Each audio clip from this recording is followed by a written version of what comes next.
Engage fluo injectors. Engaging fluo injectors. Fluo reactors at 80%, sir. Fluo containment field is destabilizing. Emergency fluo containment protocols now. All hands brace for impact. Brace for impact in 3, 2, 1.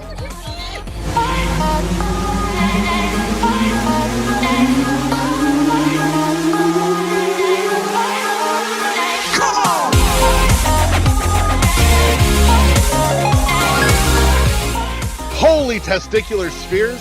We're back with another episode of World 1-1 Podcast. Choose your fighter. I am, as always, your host, Larry the Bearded Wonder. Joining me this week is my partner in crime, Josh the LeGrew. Hey, everybody. And this week we are joined by special guest of hand-drawn game guides, Philip Summers. Hello, nice to be here. Real quick, just a 30-second synopsis. Tell everybody just a quick backdrop what you've been doing here, and we'll get into the details in the back half. Yeah, sure. So I make these things called hand-drawn game guides. It explains itself. It's a video game strategy guide, all drawn by my hand in like an actual real notebook. That's the one sentence pitch right there. So beautiful. I love every bit of it. So let's get into the meat and taters, and let's go straight to Video games. Josh, I'm going to start with you. What on God's green earth have you been playing this week? Okay, so I finished up Mass Effect Legendary Edition. I'm sorry, the first game of Mass Effect Legendary Edition, because work has been nuts, and I got that done. Kind of been dipping my toes back into some PSVR titles. Ooh. I got Iron Man for PSVR, which is pretty good. Yeah. I also got Gollum, which I have not really tried that much. I don't know that one. And Vader Immortal for PSVR, which I really love. So I don't know Golem either. So that is, I just started. It's by Highwire Games, and I played literally like 5 minutes of it, and my wife called me, and I had to go out of the room, and I never got much into it. So I can't really attest much to it, but I know that it didn't like set the world on fire, but I haven't really played it much to give a honest opinion of it one way or the other. So I have to kind of let it go from that. But it's called Gollum. So I got it cheap. I got it for like $3. So I figured I'm gonna get it. So okay. And Phil, what have you been playing this week? What's been spinning in your disc tray? So I just finished Uncharted 4 2 nights ago. And I just also finished Final Fantasy Adventure on the Game Boy a few nights ago as well. Ooh. So that's what I've been playing. I never played Uncharted. I didn't have a PS4, so I missed out on all that stuff. I now have a PS5, and I have not played a single PS5 game, but I played a couple of PS4 games. Hey, that's good. Honestly, I'd probably be in the same boat too. Yeah. Makes me feel any better. Yeah. Maybe Return. Yeah. I meant the reason I got the PS5 was because I wanted to get Resident Evil 8 like the day it came out, sure. and then I just didn't. But I will. I'll get it. Yeah. It's not like it's There's going a lot of anywhere. play. Yeah. Yeah. What happened? Oh, I'm sorry. Oh no, you. Oh. I was gonna say what happened was I wanted to play 7 first, right? So I was in the middle of 7 when 8 came out. And then, like, by the time I finished 7, like, that desire to have, like, 8 immediately, I guess it just went away. I mean, I still want it, but, like, where I was just like, I gotta get a day, it comes out, and then, like, the day came out, went by, and I was like, whatever. Then you're like, okay, I'm I'll good. just, I I'll do that wait for all it the to time. $40. Yeah. Do that Right. all the time. It's actually already cheap. I looked it up today. It's down to, like, $46 or something on Amazon. So it's getting there. It'll go Right. like a $20 sale soon. Mm-hmm. Yeah. I would say I'm sure somebody's gonna have that on like an awesome doorbuster sale for Black Friday. Oh yeah, for sure. So I'm curious. You said you were playing Final Fantasy Adventure on the Game Boy. Was it your first time through, or were you No. revisiting an old friend? Oh man, a real old friend. I got my Game Boy for Christmas. I got Mario Land Look at this 2. room, Larry. Come on. Oh, I know. I wasn't And- going to make an assumption though. And Adventure was the first. Like I had some Christmas dollars and I spent it on. That was like the first Gotcha. Game Boy game I bought. So I played it then, and I probably played it like a few times back then. But like I have not touched it since. So it was kind of like playing a new game. You know, like you remember Sure. bits of it. But Yeah. I actually still really enjoyed it, and I enjoyed it more than I thought I would. I thought I was gonna screw around with it for like 20 minutes and then probably never play it again. And then I was like, this is actually pretty cool. I'm into this, so I kept playing it. That happened to me with Mass Effect, believe it or not. Like, I love Mass Effect, Mhm. but I restarted that game probably 3 times back in 07 or 08 when it came out. And when I started playing it again, I forgot how much I actually forgot about it. Yeah. And it was like a whole new game. And then when I hit the end, I was kind of like reluctant to start it. But once I hit the end game part of it, I was like, now I know why I loved it so much. It was Yeah. kind of like, okay. And my nephew's trying to sell them. I never played Mass Effect. I'm sorry, I keep cutting you off. No, go No, for it. you're right. I was just my nephew keeps trying to get me to play Mass Effect. I've never played it before, and he did Oh, the you same gotta- thing you did. Bought the collection, and he's all in again. Yeah, you I've got it. tried sinking into Mass Effect a few times, and I just can't. It doesn't click with me So as for much me- as I want it to. I'll just give this bit of advice. The first mission in Mass Effect 1 is really bad. And I don't know why, but if you get through that mission and you just like, and it sucks because you got to put a couple hours in just to kind of get through it, it Mhm. kind of starts to roll a little bit. And then you Okay. kind of get into it. For me, I started that in 07. I actually put it down. And I put it on my shelf, just stuck it back in the shelf. And I think it was like 3 or 4 years later when the second one had already come out. In fact, the third one is about to come out. I kept hearing all these podcasts about people just like, oh, they're just raving about Mass Effect. And I'm like, you know what? I got to try this again. So I put the first game in again. I restarted it, and it just clicked. And then I went. Nice. I remember I finished the first game. It was a couple days after I started it, and I went to the store and I got the second game. Then I was telling a friend how much I loved it. He's like, oh, the third one just came out. He goes, I'll send it to you. So he sent me his copy that he just played, and I still have that on my shelf today. And it's like one of my favorite trilogies of RPGs, really, Wow. because it gets better. Like the first game is really, really RPG. Mhm. A lot less kind of action RPG, but with the Legendary Edition, they did kind of tweak it a little bit to be more like the second game. So kind of some of the stuff that kind of annoyed you about it before, they fixed. So Okay. it kind of makes sense to play Legendary Edition if you're going to do it, because they fixed some of the annoying parts of it, and so that made it just way better for me. And now I'm on the second game again for the second time now, and I'm just like, oh yeah, this is good. And Cool. it's just it just really clicks again. So Were you I- one of the ones that hated like the ending, or you were always fine with that? no, honestly, I was like, okay. I'm a little older, so I was like, all right, that's what they want to do. Okay, I'm fine with it. Yeah.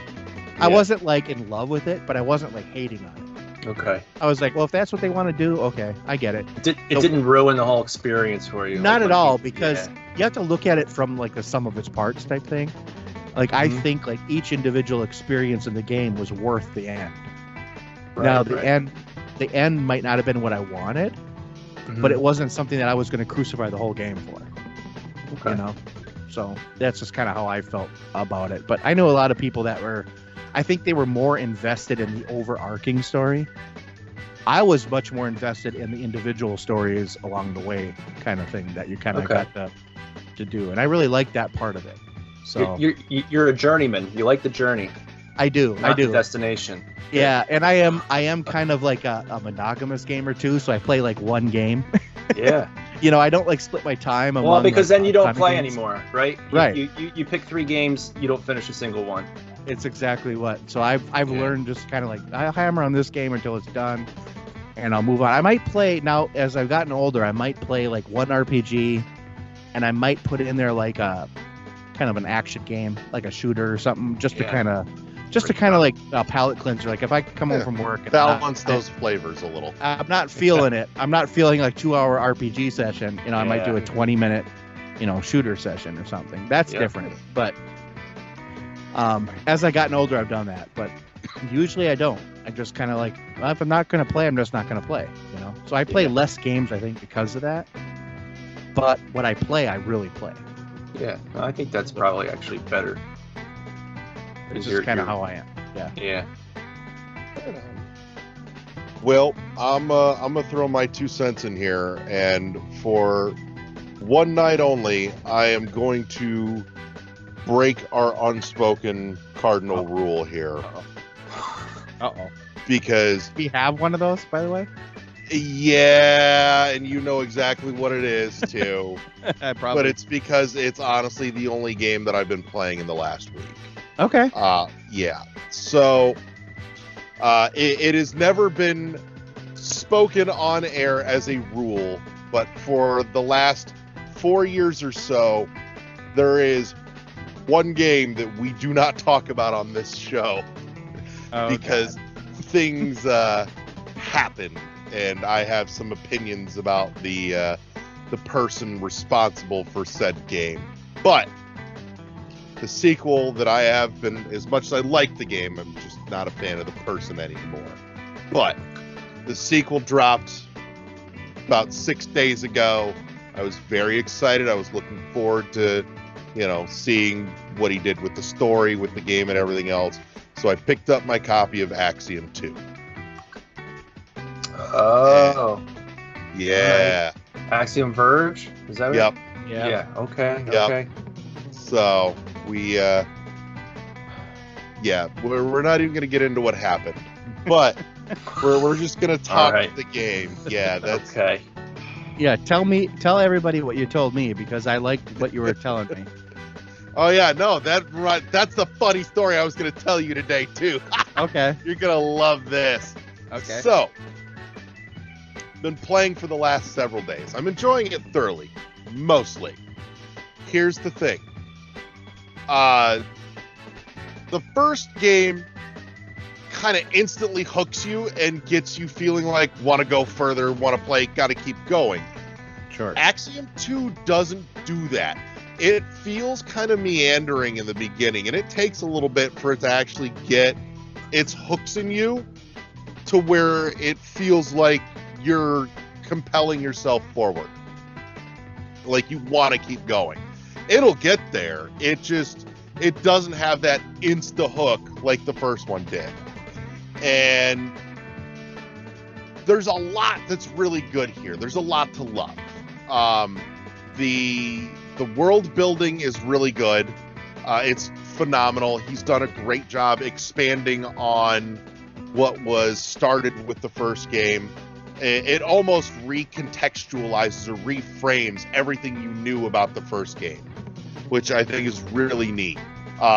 So it's not that it undoes the lore and the story of the first game, but it almost reframes it so much that you realize that so much of your assumptions of what you understood about the world from the first game were probably way off the mark.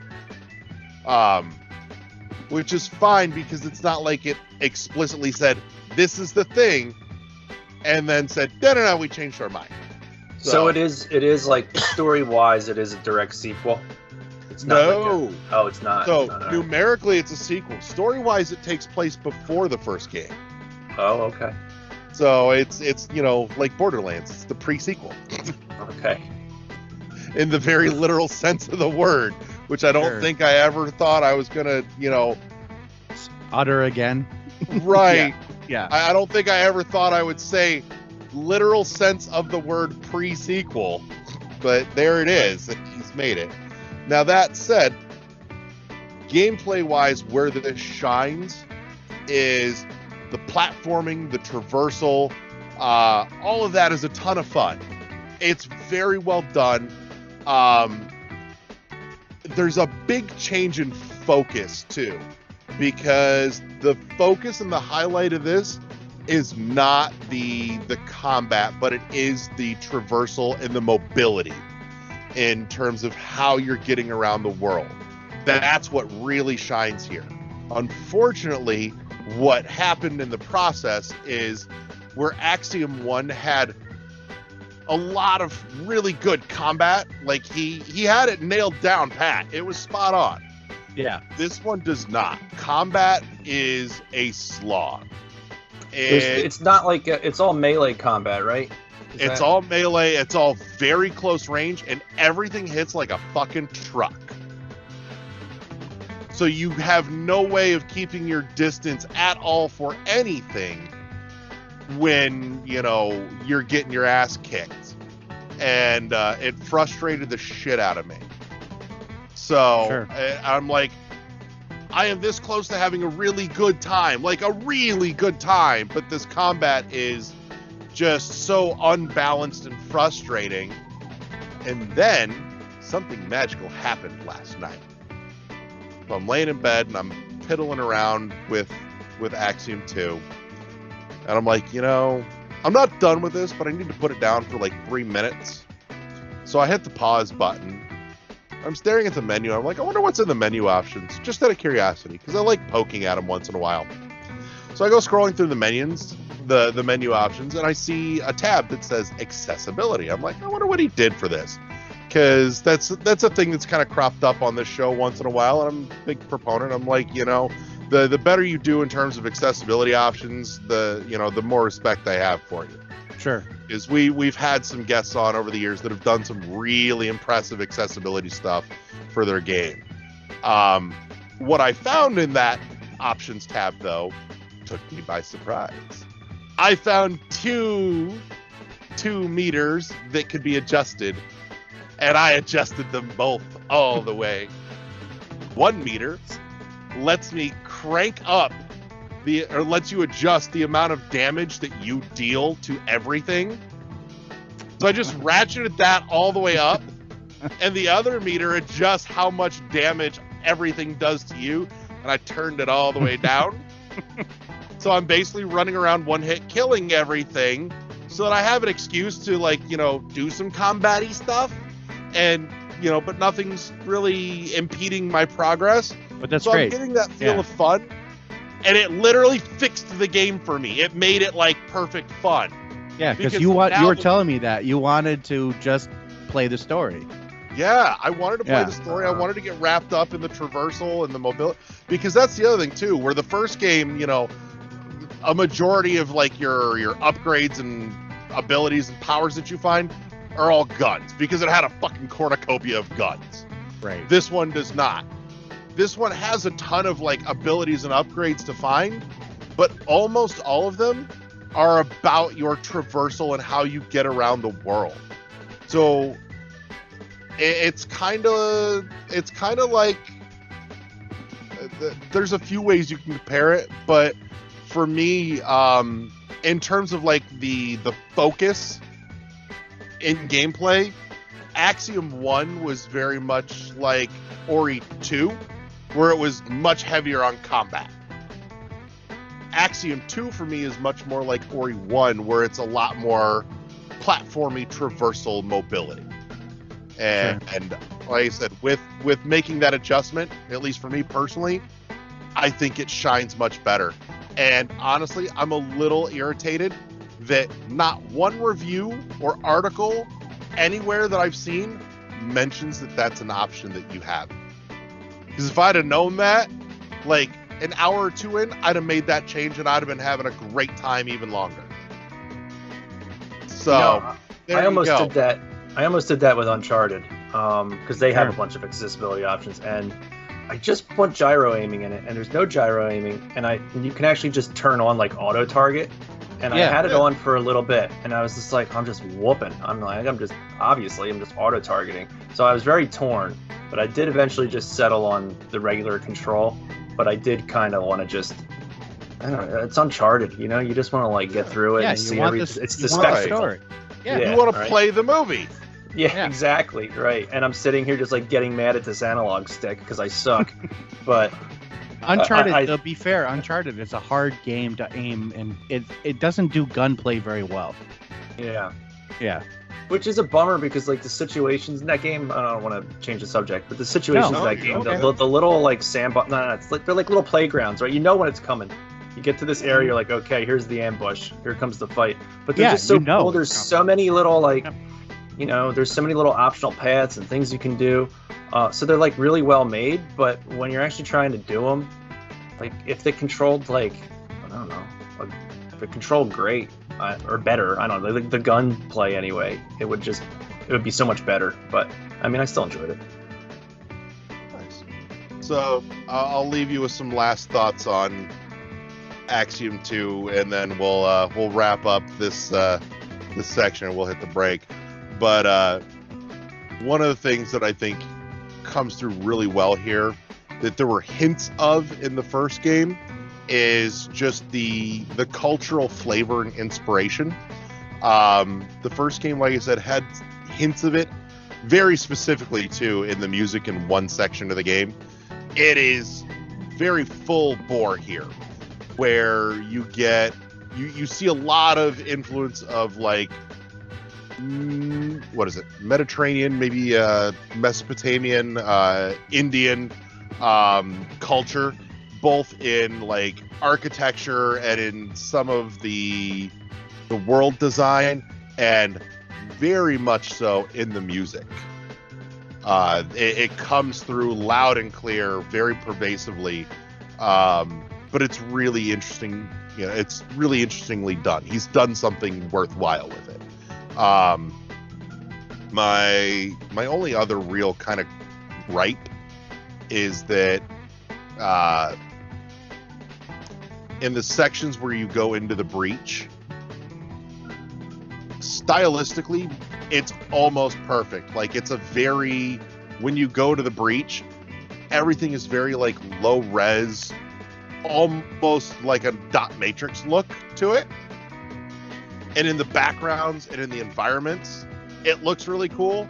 The problem is the sprites all do the same thing too.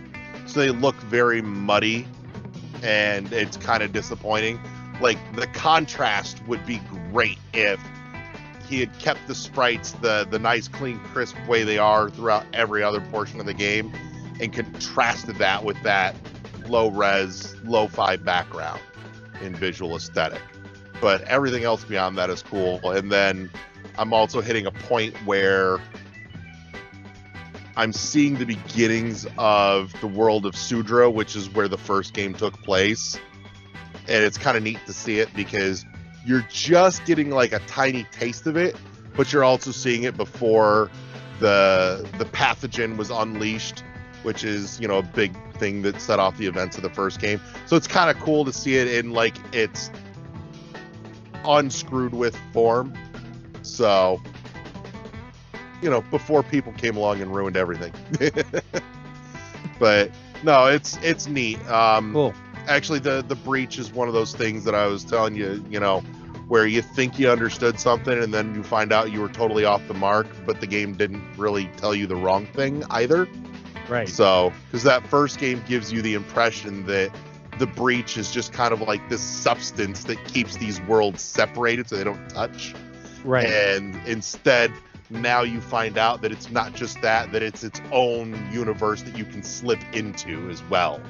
So, and it has a very different feel and flavor from the rest, from the other worlds in the game, which is neat. So, but that said, it's a solid recommendation if you like the genre, and again, depending on what you like about the genre may affect your level of enjoyment, but at least if you're listening to this, you now have a piece of information that most everybody else has left out in terms of, reviews and commentary. So if you're not having fun with it for, the same reasons I was, go to the accessibility options. You'll have a whole lot better time, and you'll still get your money's worth out of it. So that's my one caveat, is that fact should be known. But other than that, I think we're at a good place to hit a pause so that we can check in with Hard Copy Hounds, and we can all go freshen our drinks, and we'll be back with the third half of the show right after the break. Welcome to Hard Copy Hounds, powered by World 1-1 and sponsored by Premium Edition Games and their upcoming Series 3 release, Cathedral. Let's get into the Hard Copy Hounds report. We're starting off this week by taking a look at LimitedRunGames.com, where you can currently pre-order or pick up your copies of the following. The Double Dragon and Kunio-kun Retro Brawler Bundle for the Switch is available in open pre-order till September 12th. Dusk on the Switch is available in open pre-order that goes live on August 27th and runs till September 26th. Haven on the Switch, PlayStation 4, and PlayStation 5 are available in open pre-order till September 19th. Quake for the Switch and PlayStation 4 are available in open pre-order that goes live on August 27th and runs through September 26th. River City Girls on the PlayStation 5 is currently in open pre-order and available through September 12th. Shantae Half Genie Hero is on PS5 and available in open pre-order till September 26th, as well as Shantae and the Pirate's Curse on the PlayStation 5, available in open pre-order till September 26th. Super Meat Boy Forever on the Switch and PlayStation 4 are available in open pre-order until August 29th, as is Super Meat Boy, which is a reissue from Limited Run Games, available on Switch and PlayStation 4 in open pre-order till August 29th. Coming from Limited Run Games distribution line, we've got available Shadows of Adam on Switch and PlayStation 4, the Falconeer Warrior Edition for Switch, PS4, and PS5, Victor Vran Overkill Edition for the Switch and PlayStation 4, Going Under on Switch and PS4 is available for pre-order through August 22nd. Death End Request on Switch is available in hand and ready to ship, as is Hyperlight Drifter on the Switch. Harvest Moon One World for the Switch is available in an open pre-order. Billion Road on the Switch is in hand and ready to ship, as is Holy Potatoes Compendium for the Switch. Regions of Ruin on the Switch is in hand and ready to ship, and so is Super Epic The Entertainment War for Switch and PlayStation 4. Arc of Alchemist on the Switch and Thea Awakening on the Switch are both in hand and ready to ship. Mercenary Kings on PlayStation 4 is in hand and ready to ship as well, as is Where the Water Tastes Like Wine for the Switch and the PlayStation 4. Dark Complete Edition on the Switch and PlayStation 4 is currently available for pre-order through September 5th, and Dragon Star Varnier on the Switch is available. And rounding out the list from the distribution line on LimitedRunGames.com is Monster Boy for the Switch and PlayStation 4, where sales go live on August 24th with a limited run of 4,900 copies made available. Moving down the list, we're going to take a look at SuperRareGames.com, where currently you can pick up and order your copy of The Last Day of June on the Switch, the Mipumi Collection on Switch, Unrailed, Ida, and Yes Your Grace all on Switch, Monster Prom XXL, Old School Musical, both for the Switch, Little Inferno on the Switch, Smoke and Sacrifice for the Switch, the last three of which all currently running low stock alerts, and going live on August 26th with 4,000 copies being made available is Roki. Sliding down the line, we're going to take a peek at SpecialReserveGames.com, where you can currently pre-order your copy of Demon Throttle for the Switch in open pre-order through October 13th. Broforce for Switch and PlayStation 4 are in open pre-order till August 31st. You can also pick up your copies of Piku Niku for the Switch and Heave Ho on the Switch. Also coming soon to Special Reserve Games. While we are waiting for details, it has been made known that they will be releasing Loop Hero and Weird West. Next, we're taking a look at our sponsor, PremiumEditionGames.com, where you can currently order your copy of Super Blood Hockey for the Switch and Pigeon Dev's Game Collection for the Switch, both with low stock alerts, and coming soon, their first Series 3 release for the Switch, Cathedral. Next on the line, we've got StrictlyLimitedGames.com, where you can currently put in your orders for copies of Rolling Gunner plus Overpower on Switch and PlayStation 4, currently available for pre-order, as well as Spelunker HD Deluxe for Switch and PS4. Speed Limit on Switch and PlayStation 4. Clockwork Aquario for Switch and PlayStation 4, all available for pre-order, as is Last Labyrinth on PlayStation 4. Bubble Bobble for Friends, The Baron is Back for Switch and PlayStation 4, is available for pre-order. You can also order your copy of Darius Extra version for the Genesis or the Mega Drive, depending on your side of the pond. Don't forget to also order your copy of A Magical High School Girl for the Switch, currently in pre-order with a low stock alert. Darius Cosmic Revelation for the Switch and PlayStation 4, available for pre-order, as well as Turrican Anthology Volume 1 and Turrican Anthology Volume 2, both for Switch and PlayStation 4, available for pre-order. Mega Turrican Director's Cut for the Genesis or Mega Drive is available for pre-order, depending on your side of the pond. Super Turrican 1 and Super Turrican 2, both for the SNES and Super Famicom, are available for pre-order. Don't forget to get your copy of Space Invaders Invincible Collection for the Switch, Pressure Overdrive on Switch and PlayStation 4, No Heroes Here for the PlayStation 4, Coffee Talk for Switch and PS4, all available for pre-order, as is Darius Cosmic Collection for the PlayStation 4, Lode Runner Legacy on Switch and PS4, Necrosphere Deluxe on the PlayStation 4 with a low stock pre-order alert, and new The King's Bird for PlayStation 4. Next, we're taking a look at StrictlyLimitedGames.com's partner store, where you can order copies of Connect Tank for Switch and PS4, Star Renegades for Switch and PS4, Witch Spring 3 Refine for the Switch, Wonder Boy Asha in Monster World for Switch and PlayStation 4, Cotton Reboot for Switch and PS4, Root Double for the Switch, as well as Yeast Origin for Switch and PlayStation 4, Crosscode on PS4 only, and Umihara Kawase Bazooka for Switch and PlayStation 4. Coming down the line, we've got Iam8bit.com in the spotlight, where you can currently order copies of Mutazone for Switch and PlayStation 4, Disco Elysium Final Cut Collector's Edition on the PlayStation 5. The Ori Collector's Edition on Switch is back available in open pre-order. Manifold Garden for Switch and PlayStation 5, Etherborn for the Switch and PS4, Spinch for the Switch, Grindstone on Switch, Res Infinite Eco Forward Edition for the PlayStation 4, The Pathless on PS5, the Annapurna Deluxe Edition for PlayStation 4, Untitled Goose Game is also available for Switch and PlayStation 4, and closing out the list, we've got Wadham, as well as Inside for PlayStation 4, Gone Home on the Switch, and a special title, Mega Man X for the Super Nintendo. Coming up next, we're taking a look at SignatureEditionGames.com, where you can currently put in orders for the following: Alex Kidd in Miracle World DX on the Switch, PS4, PS5, and Xbox One. Yonder for the Switch, PS4, and PS5 is currently in pre-order. Hellpoint for the Switch and PS4. Spirit of the North on Switch, PS4, and PS5. Cloudpunk for Switch, Xbox, and PC.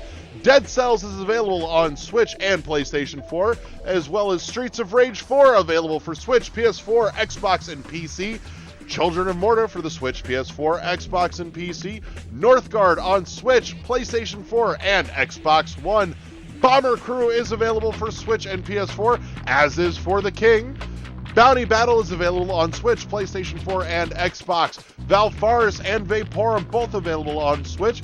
You can also grab your copy of House Flipper for Switch, PS4, and Xbox, along with a copy of Sparklight for the same systems. Dungeon of the Endless is available on Switch and PlayStation 4. 30-in-1 Game Collection is available for the Switch, as is Instant Sports Summer Games. You can also grab your copy of Moonlighter on the PlayStation 4, Unbox Newbie's Adventure for the PS4, Stranded Sails for Switch, PS4, and Xbox One. Next couple of titles we're looking at are available only for the PlayStation 4, which include The Long Reach and Darkest Dungeon. Frostpunk is available for PS4 and Xbox One. Riot, Civil Unrest, Candle, Brawlout, Hero Defense are all available for the PlayStation 4. Runbow is available on Switch and PS4, and rounding out the list is Terraria, available for the PC. Almost to the end of the list this week, we're taking a look at EastAsiaSoft/PlayAsia.com, where you can bag your copies of the following: Seabed on Switch, Trigger Witch for Switch and PS5 is currently available for pre-order. Rainbow Skies on PS4 and PS Vita. Rainbow Moon for PS4 and PS Vita. You can also grab your copy of Alchemic Joust and Rive, both for the PlayStation 4. Semispheres on PS4 and PS Vita, as is Tachyon Project. Caveman Warriors and Vesta, as well as the Bleed plus Bleed 2 collection, are all available for the PlayStation 4. You can also grab copies of Unepic, X-Morph, and Black Sea Odyssey, as well as Devious Dungeon, and Leap of Fate, all for the PlayStation 4. Let's not forget Fall of Light Darkest Edition for the PlayStation 4 before we hop over and get to the cringe title, as always, Panty Party Perfect Body on the Switch. Don't forget to get your copy of Murder by Numbers, as well as Morio Crystal H, If My Heart Had Wings, and Distraint Collection, all available for the Switch. And rounding out the hard copy Hounds Report this week is Fangamer.com, where you can grab copies of the following titles. Bug Snacks for the PlayStation 4 and PlayStation 5 are currently available in open pre-order. Later Alligator and Stardew Valley, both available for the Switch. Physical copies of Hollow Knight are available for Switch and PlayStation 4. Undertale is also available with physical editions for Switch, PS4, and PC. Slime Rancher is available on PlayStation 4 and Xbox One, and Spelunky is available for pickup on the PS4 and PC. And last on the list this week is Hyperspace Outlaw, available on the Switch, currently in an open pre-order from Fangamer.com. And that's the Hard Copy Hounds Report for this week. And as always, remember, fuck the scalpers. Peace!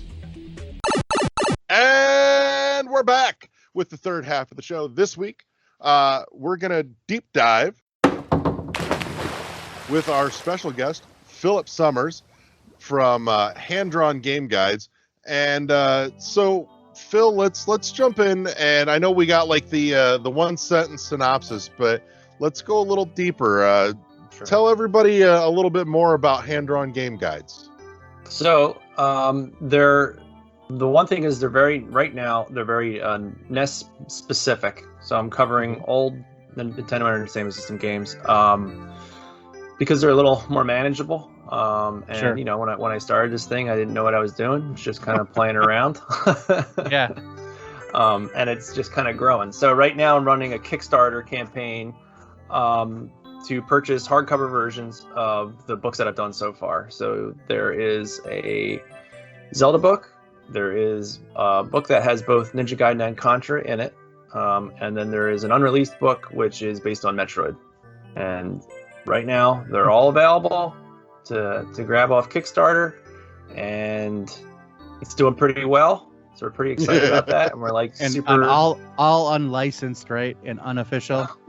yeah. I love They're that. all- I love that about you, by the way, that you say that like multiple times. I mean, it has to. Well, I'm covering my ass, right? I hear It's, you. No, Yeah. I hear you. But I love it though, because it's great.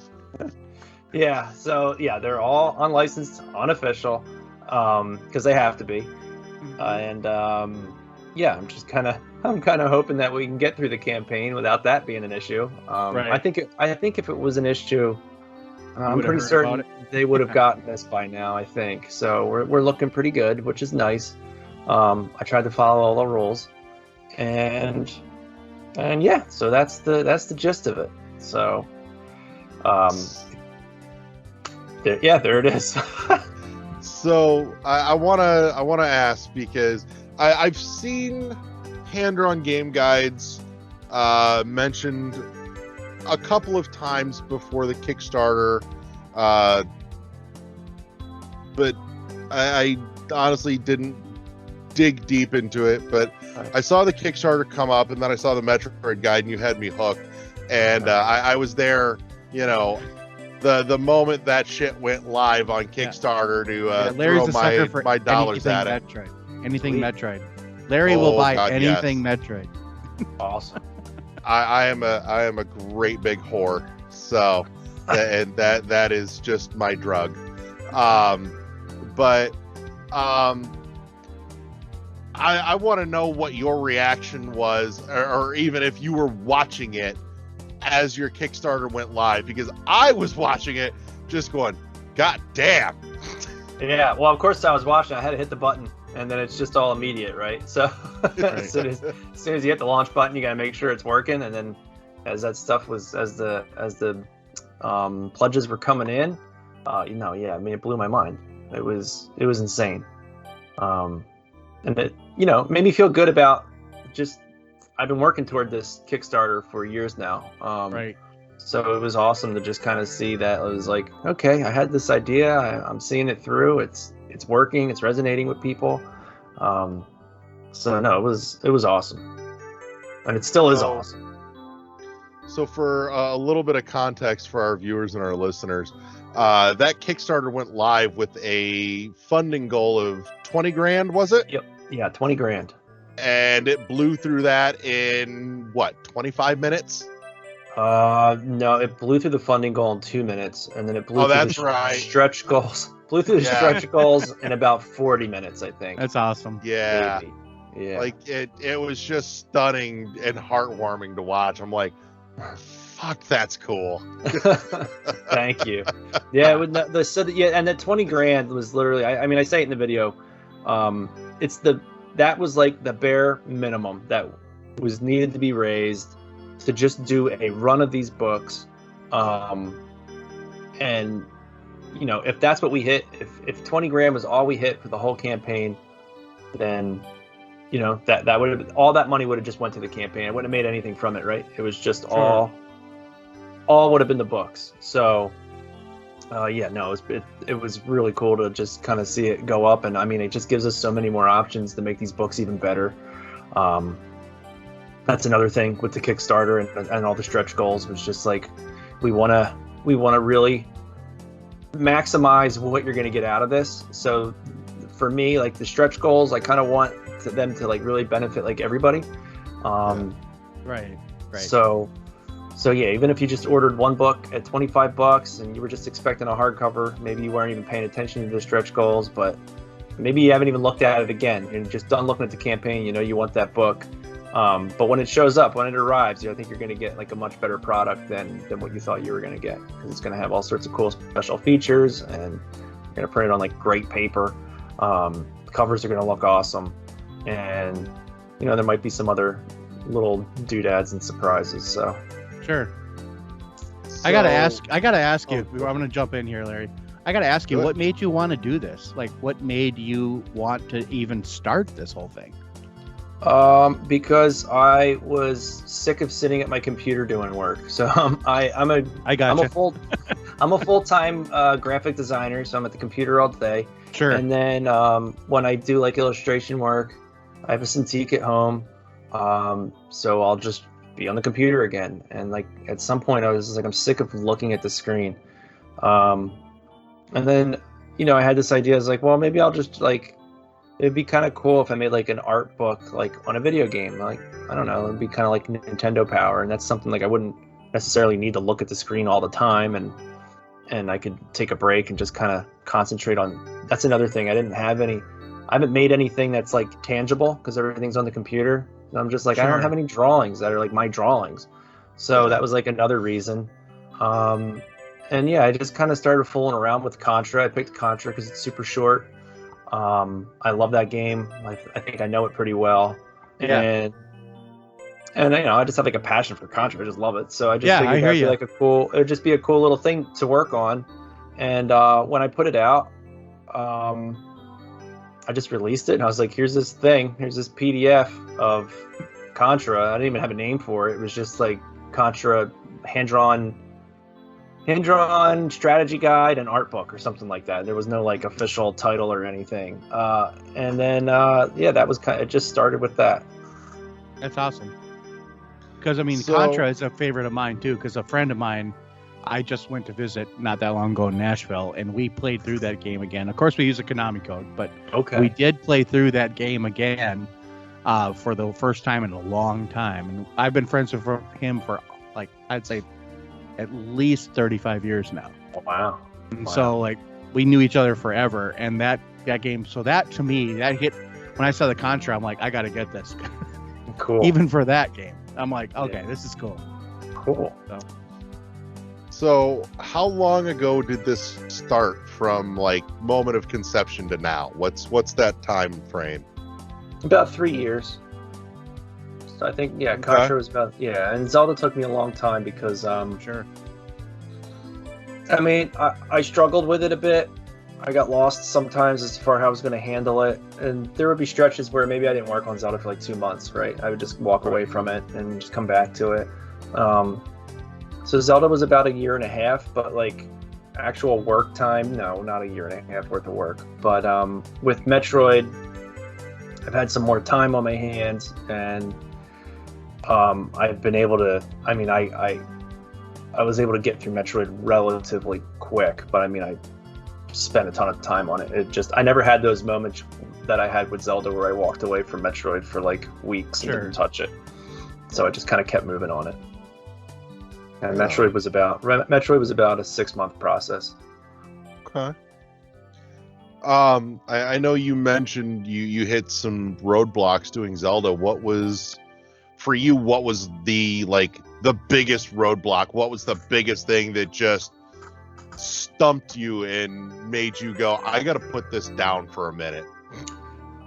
Everything between the dungeons, because that was what I started with.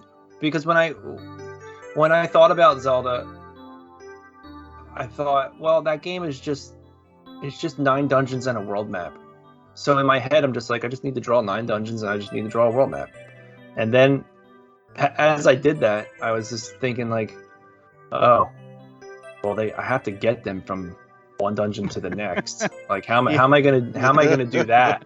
And that was when I got like really serious about it. And I spent a lot of time thinking, how am I going to do this? And that was when I came up with the kind of storybook layout. And even once I figured out that idea, it was still really hard to just figure out exactly how I wanted to do something, when it was going to happen, how I wanted to guide them around the map. But I think it came together. Obviously, I think it came together pretty well because people are into it. But that was definitely like a hurdle for Zelda. Okay. Out of curiosity, is there a next game in mind that you want to tackle, or do you want to just do these 3 and be like, you know what, I did my thing and this was cool and I want to go do another project? And if that's the case, what's that other project that maybe you're eyeballing? So it's funny. That was my goal. My goal was to just make 4 books. I was just like, that's the project. The project is 4 books. Right. But I didn't expect this. So I think that's changed the course a little bit. I would love to make a video game. Like, I would love to make one. Yeah. I would love to just sit down and learn, I don't know, some engine and figure out how to do all that. I have a background in animation, so like it would be cool to just animate all these little characters and enemies and all that stuff. I would have a blast doing that. But so that was kind of the thing, was I was just going to do these 4 books. I always looked at it as 4 books, and then move on. But yeah, obviously things have changed a lot, and I'm willing to keep it going and make it cooler and better since people are into it. And I feel like I'm at a point right now where I can't. First off, I'd be stupid to just be like, okay, we're done. But yeah, from a business standpoint, yeah, I get you. Yeah, but a creative standpoint too, because I think people are really invested in what you're doing now. Yeah. So it's the fire is there. Why would you just like put it out? Right, and the thing is, like, the other thing is I like to challenge myself with each of them. So maybe it will get to a point where I'll just be like, I can't do another one of these things. But as long as I can find like an interesting angle for each book, then I'll just keep having fun with it. So like I feel like they each kind of have their own little hook or theme to them. Like Contra's super basic. It's like a 24-page book, pure just maps, bad guys. But then like with Ninja Gaiden, I thought, well, how can I make this different? And that was when I came up with this idea to write like these little journal entries that go along with the cutscenes. And then so I was like, well, I could write the whole thing from Ryu's perspective, and it's as if like he has a journal in his pocket and he's just writing stuff down during his adventure. And that's then kind of slick, actually. I like that a lot. Thanks.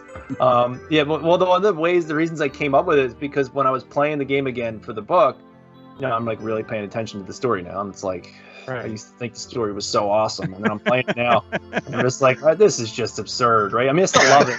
I still love it. Right. But so I was just like, maybe I can like try and make sense of this stuff. Maybe I can have some fun with. So the way the journal entries work is like, I didn't want to just regurgitate the cutscene and then add a little more. I wanted to just add to the cutscene. So you can't just read all the entries and like I got the whole story. Like you literally need to look at the video game. You need to watch the cutscenes. Then you can get to these. Then you can read these things for extra context. So that was kind of my thing for that. And then Zelda has like the storybook layout where it's kind of like you're reading like a storybook for like a kid or something. And then Metroid is going to be, it's basically a comic book. So that was the way I did Metroid different. But as far as future ones, I'm really leaning towards Simon's Quest. Oh, yeah. And I'd love to do Mega Man 2. Oh my god. I How was much just money gonna do you say, want now? Because I'll give you a bunch. We actually, I put I know you saw, I put the call out for, any listener questions. And the one that we got was from Peter Porker, the Spectacular Spider Ham, asking, any Mega Man guides in your future. Oh, Mega Man 2 is my jam. The story of that game for me is insane. I made my mom drive through a rainstorm to get that game, and I lied to her that the store had them because she asked me to call the store, and so I had to call the store, and I said, "Hey, do you have any Mega Man 2s?" And they're like, "Yeah, we have one copy left." Oh. And then my mom was like, "Ask them to hold it," and I said, "Could you hold it?" They're like, "No," and I said, "They said yes." And she drove me there. We got it. Oh, sweet. Oh, do you still have God. that? Do you still I have do. it? I do. Awesome. I have the box as well too. Like I have that game with the box. It's one of my few games that I had a bunch of boxes, bunch of games, everything. But when I moved one time, I lost a bunch of stuff, which as an adult sucks. But as a kid, I would never buy it again because first of all, I can't afford it, and secondly, that's not what it was about. It was about the experience of it, right? Yeah. But I still have that one, and so that was like kind of special to me. So yeah, I would definitely get on board with the Mega Man 2 guide. And that's cool. Yeah, and like the idea I have for like Mega Man 2 is I think it would be so cool if it might be a little dry, so I'd have to like I don't know. Well, I would come up with a way to make it a little more interesting. But like, I would love it if it looked like you're just looking through like blueprints of like all the. Like Doctor, maybe it's like Dr. Light and Dr. Wily is just notes, and you see schematics of all the bad guys and the robots. Like I think that'd be so fun to do something like that where it kind of has a more like technical look to it.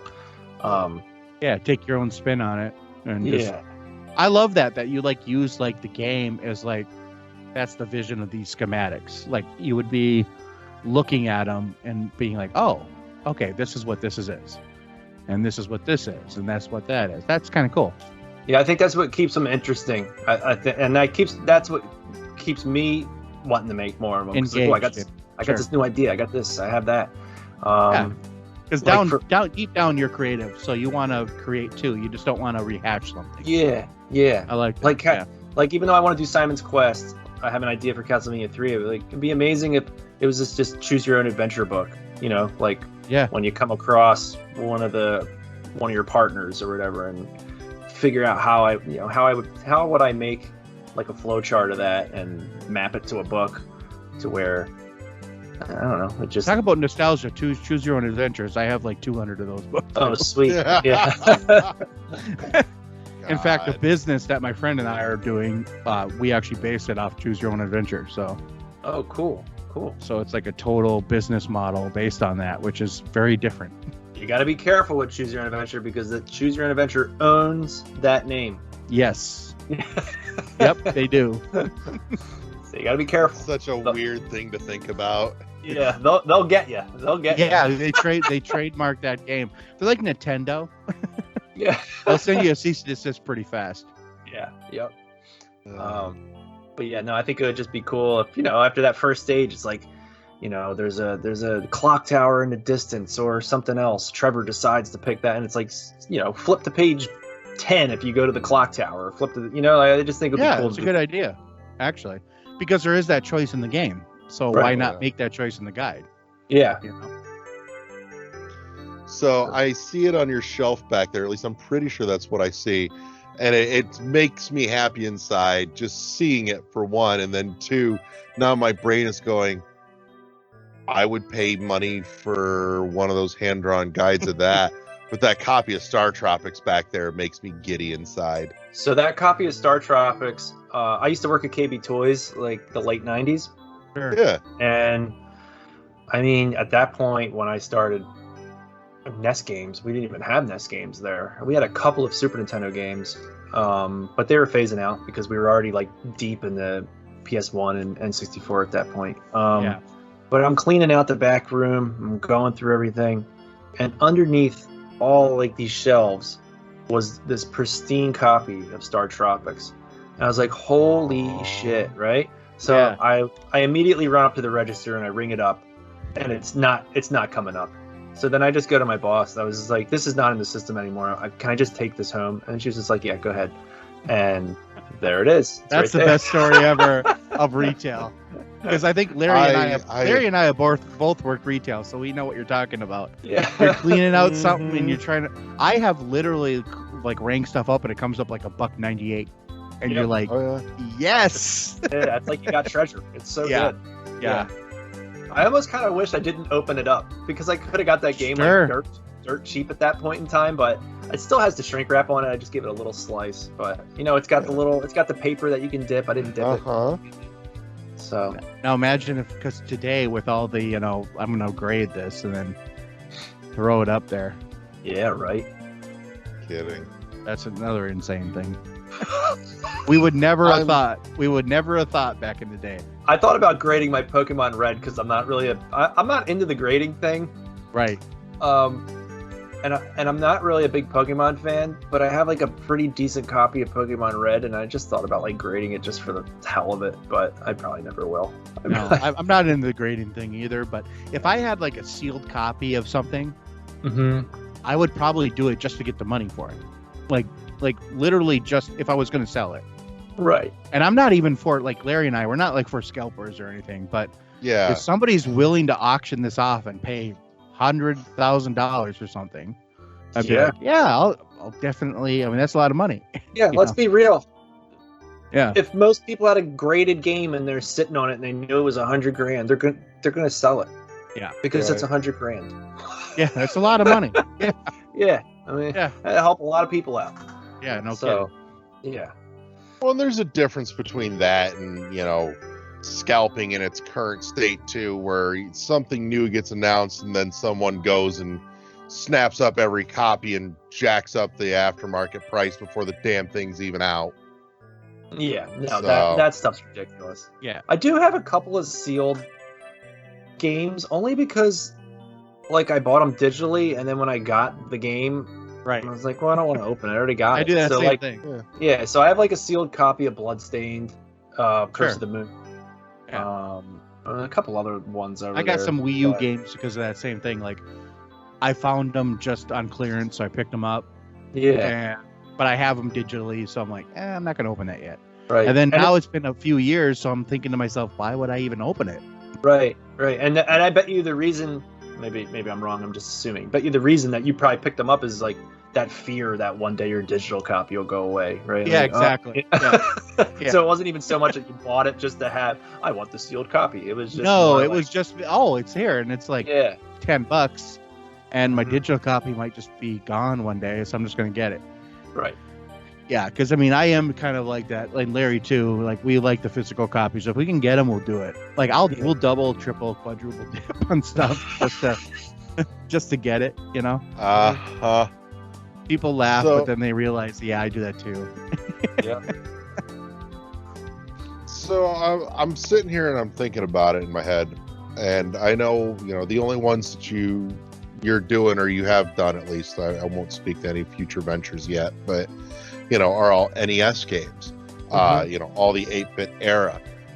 Would you want to stick specifically to 8-bit, or would you want to venture further down the line to say 16-bit, where there's more explicit detail in the game design itself because it was later in life and the technology had come along, or stay kind of with the era that you're doing now, because at least in my head it reads to me because it is so visually vague to a degree that you get more creative freedom to interpret this in your imagination how you want.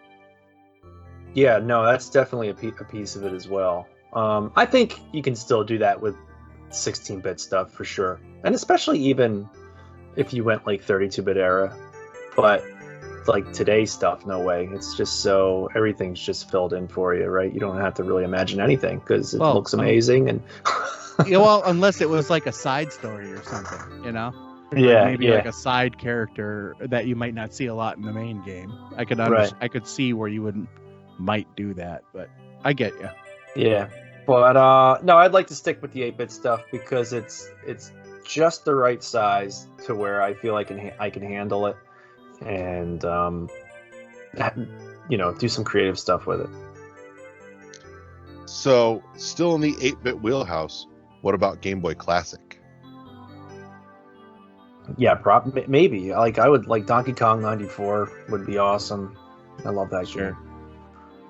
Final Fantasy. I was thinking when I was playing Final Fantasy Adventure, I had like a million ideas. Like that would be a good one, you know. So, I mean, I don't want to rule anything out, but Right. So, actually, on the subject of ruling something out, is there any one in particular that you're just like, yeah, no, never, refuse? Like, just the idea repulses you. like Final Fantasy 6 or 3. It doesn't repulse me. It doesn't repulse me. It's like one of my favorite games ever. But the idea of covering something like that, there's no way. And it's like a perfect game, really. Like Final Fantasy VI, especially, is like perfect game. Like, Yeah. how they already have, like, if you wanted a strategy guide, you could get it, but what you're doing is different. It's in a different little space, so Yeah. I can see kind of where you wouldn't want to maybe tackle that. Like I want to do Castlevania 2 because, well, I love Castlevania, and it's still available. People can still play it. It's on the Castlevania collection. But like, people kind of make fun of that one because it is like obtuse and hard. But I think that's why it's perfect for this kind of thing. Yeah, because I think that a lot of people didn't understand it. It was a lot like Zelda 2. Yep. Like, it was this different type of game in the same genre, but it wasn't the same game. And so I think when it went to localization, I think a lot of things were lost. I also think a lot of people don't just realize that there's a lot of story there. There's a lot of places for you to like really shine with like something like what you're doing, where people could see that game and like it would have like a renaissance almost. Like oh wow, this is like, if I take this guide and play this game again, I'm just gonna see this in a whole nother light. And that's what I hope happens with Metroid. I mean, that was why I picked Metroid. Right. Because that's another one where, like, I mean, It's everybody hard, loves Metroid, but that first one, I was like, the first one's kind of dumb now, but it's like, no, it's actually awesome. It's not dumb. Here's how to play it. Shows its age a lot. Sure. Well, the technology of the time didn't make it like a Last of Us 2. Yeah. Like, there's that much story there, though. Like, you have to like flesh out the story in your own mind, or read a comic or read something about it, right? Which and a lot that's of people just didn't do. Right, and that's one of the things with Metroid as well. Is like, no, Larry, you're a big Metroid fan, so I don't know if you're gonna be a fan of this, but there's so much. It's like 35 years of lore for Metroid, and then there's, like you said, there's like lore in these comic books, and there's so much, right? So the way I approached this book and the story was as if there's no other Metroid stuff. It's just this Metroid. It's just what we know from like the manual, and that's good though. Building out its own little world. So like I completely you shoehorned it in there, like with the source material. You shoehorned it in, which is pretty awesome, actually. See, so for me, it feels like it. Yeah, no, and for me, it feels like you've essentially treated it as if it's in a time capsule, so that it's untouched by anything that came after. And I like that idea of going back to this is all there was, and there wasn't a ton of lore to restrict your imagination on what that world is and is not. So, and I like that. That plays very much to like the child in me, and I'm just that makes me happy inside in Cool. a variety of ways. So, which Yeah, like. Oh, go ahead. I was just gonna say, which on the back of that, honestly, a thought that popped into my head, and I may regret sharing this because if it ever happens, I will end up double dipping. But I would totally throw money at a version of these that's spiral note. You guys, your video completely cut out for me. I don't know if it was me or you guys. It blinked on me too, actually. Yeah, me too. And And then it Lagrooves came- hasn't it come came- back yet. Oh, Okay. it just came back for me. Okay, so your video's probably coming back to me in a minute here. So I may I'll have turn to it off and on again. Hold on. do I a don't know little what happened. clipping. I don't know either. That's weird. That That's was a never new one. happened. There it is. Yeah. There you're back, and we just missed it. You had your thought, so I missed it. He was Whatever having the this thought. That's big right, epic I'll- moment. I'll back this up. That's normal for Larry. I- though. I will. This will be a rare instance where I actually do a little clipping and editing because Okay. I don't do much of it. But so I'm really digging this idea in my head that there's a version of these that you print on like a spiral bound notebook, lined paper and everything, so you can see the lines under it, and it's just, you know, like the playground edition. You know, it's that thing that that we did as kids in school. Yeah. You know, because it was on lined paper in a spiral notebook because that's what we had to pass the time in class. Yeah. So, but no, like a playground edition or a schoolyard edition in a spiral bound notebook where I can see the lines under the drawing. Yeah. I'm like, I really kind of want one of those now. I did have a thought. Maybe I'll do it one day. I did have it. Well, no, I probably won't because of the way the Kickstarter is working. But I thought it would be awesome if I did because I wanted to do the second quest in Zelda. But I just thought it was important just to have the first quest be the book. But I think it would be awesome if I just made kind of like what you're saying, where it's literally just like a kind of a flimsy paperback. It's cheap. Oh, you And mean it's like when you used to be able to get those? What were they, like the supplements? You'd like put them into like the game. Remember that? Like if you had something and it was like a comic book, but you had like an addition to it, you would like stick it at the end. Yeah. Oh yeah. Yeah, something like that. And Yeah. it's just like kind of cheap paper, and like the maps are sort of there, and the idea would be like you do I your see. own map. So it's Oh, like that's cool. maybe yeah. it's not as maybe the maps are there. They're not as detailed, right? Maybe you just get like a sort of, maybe I just draw the wireframe of the map for each dungeon, and then it's kind of up to the player to just Kind of like how the fill it in. manual. Didn't the manual have like, didn't they have like little like grid paper or something like that in there? Or is A that lot of I'm- them used to have a couple of Man. sheets, a couple of pages at the end that were Yeah, just they always lined had and notes. blank. Yeah, Yeah, they where always you have could notes. make notes and whatever. Yeah, so that's Mhm. kind of cool. That's like that idea. Yeah, but I didn't do it. Modern day. That idea. The physical print Nicholas games on Switch, the manuals in there have kind of had that homage throwback too, where they've got a couple blank lined pages in the back of the manuals that just says notes. Yeah, That's they- kind of great. Yeah, that they in particular know no one is going to use on those games because they're not gonna mark up those manuals. Yeah, nope, Nope. nope, Nope. not a single one of mine. So, well, I think we're hitting about that time, and I don't want to keep you too terribly late because we're already getting there. But is there anything that you want to toss out for the end of this here? No, just you can check us out at just go on Kickstarter, type in Hand Drawn Game Guides, and we'll be up there for, well, I don't know how long this will take to come out, but I don't know. End of the week. All right, so you got like over 10 days to jump on board. And Link will be in the show notes. Sweet. And yeah, I mean, that's it. That's really all it is. And if you want to follow me, I'm on Twitter at HeyPhilSummers, and that's all I got. Okay, right on. Well, thank you very much for taking the time out and joining us this evening. You know, congratulations on a phenomenal run on Kickstarter, which isn't even done yet, but just the out of the gate was absolutely amazing to watch. That was just cool as shit. Thanks. There's no polite way to put that. That was awesome. Like, No, I mean, for LeGrew me, it will was tell you, awesome to I was see- sitting. Yeah, I was sitting there in our group chat. I'm like, dude, check this shit out. It's so awesome to see that so many people just love like what you're doing in the physical nature of it, and just the idea that that's not dead, you know. And Yeah. a lot of people always say, "Oh, this is dead. This kind of stuff is dead," and it's not. Yeah. It's just there's a lot. It's just so cool to see so many people really like it. So Yeah. Cool. Thank you. Well, I appreciate it. Thanks for having me on.